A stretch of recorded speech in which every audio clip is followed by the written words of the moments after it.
Hi, Amy Pittman with the Pittman Law Office again. I'm glad you decided to join us to learn more about estate planning. Today we're going to talk about the 5 documents that kind of come into play if you become incapacitated or pass away. So there's 2 pieces to an estate plan: incapacity and passing away.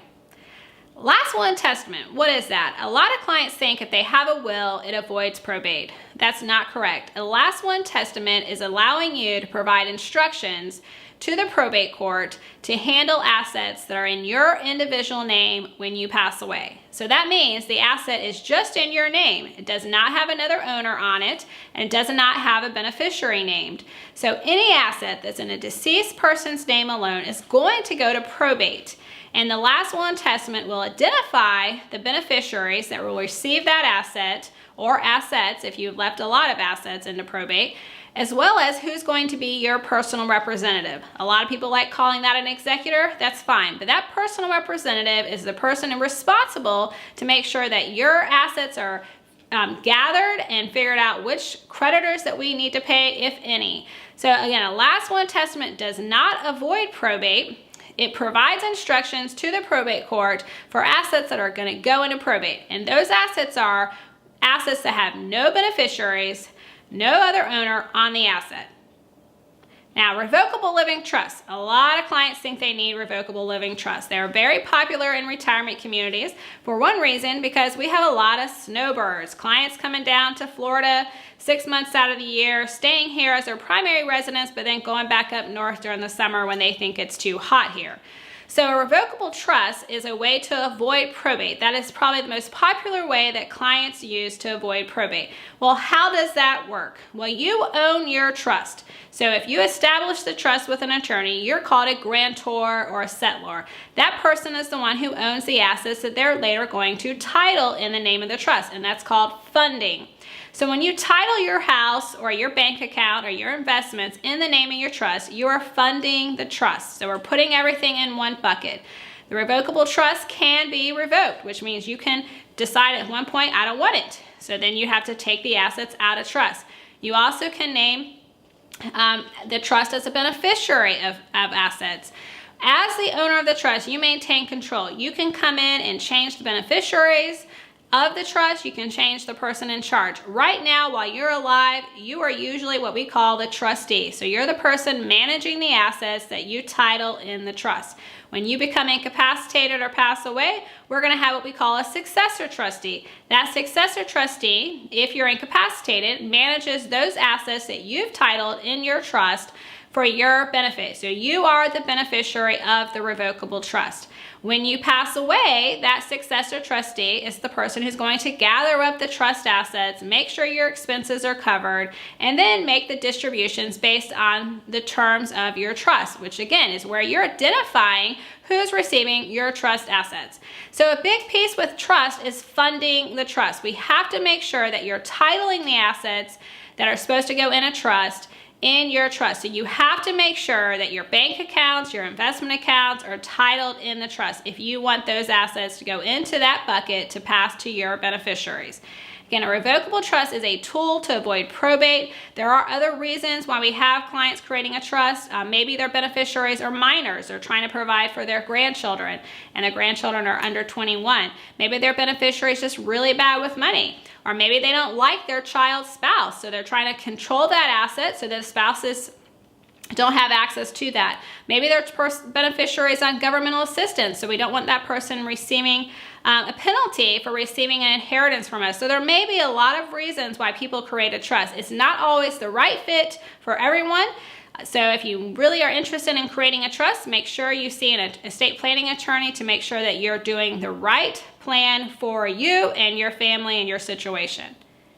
Now, what happens if you become incapacitated? We have what we call a durable power of attorney in Florida.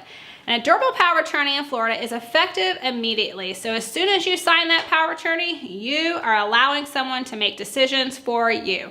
So if you're married, you may name your spouse as your agent. That agent can actually make any decision for you if it's concerning just you individually. So if it's an asset just in your individual name, like a retirement account, life insurance, they're going to have control over that asset. If it's dealing with a real estate or Social Security, Medicare, Medicaid, that agent can actually make decisions for you. So they're literally standing in your shoes, making day-to-day decisions for you.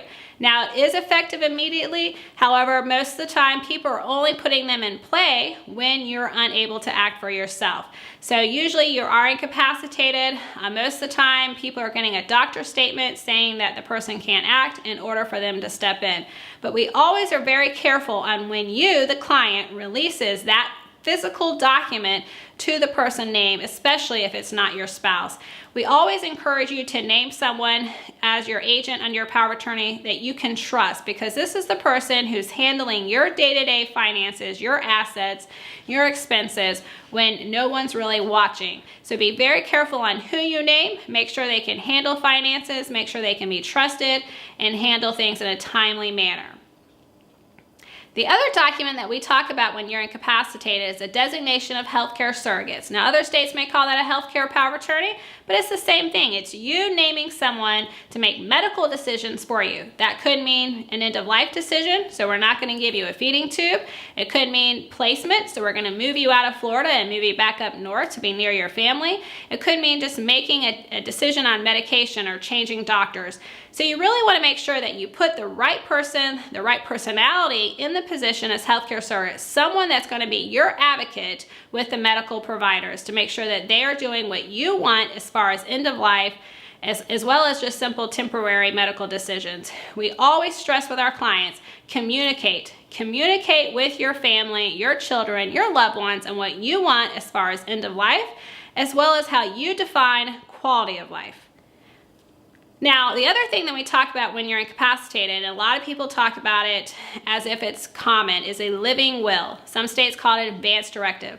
The living will says, hey, if I'm terminal, end stage, vegetative state, and death is imminent, there's no chance of recovery, I don't want to be artificially prolonged.